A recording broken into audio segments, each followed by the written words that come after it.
Okay sir.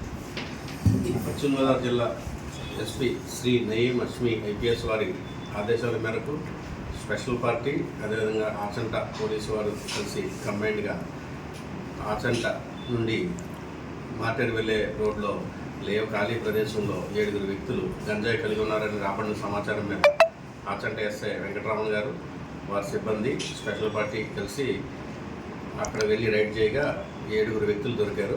వారి వద్ద నుంచి 3 కేజీల 200 గ్రాముల గంజాయిని స్వాధీనం చేసుకోవడం జరిగింది. ఈ నిందితులు గతంలో కోటా సందీప్ అని చెప్పి ఇతను గతంలో కోనసీమలోను అదేవిధంగా కొవ్వూరులోను ఇతని కేసులు కలవు.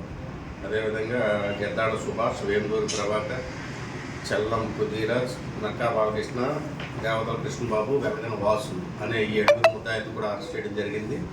ఈ విధంగా గంజాయిని కలిగి ఉండడం, అదేవిధంగా వాడిని తాగడానికి అదేవిధంగా అమ్మడం కూడా నేరం కాబట్టి NDPS యాక్ట్ ప్రకారం ఈ 7 కూడా నిన్న అరెస్ట్ చేయడం జరిగింది.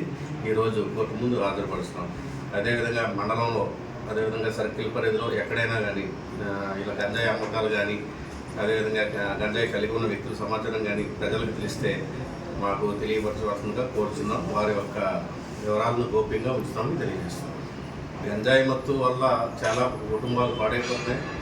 ఒకరిని చూసి ఒకరు దీన్ని అలవాటు చేసుకున్నారు. దీనివల్ల చాలా నరాలకు సంబంధించిన వ్యాధులు ఎక్కువ వస్తాయి. ఇది నర్వస్ సిస్టమ్ మీద పనిచేస్తుంది కాబట్టి దయచేసి ఇలాంటి మత్తు పదార్థాలకు బానిసలు కావద్దని తెలియపరుస్తుంది.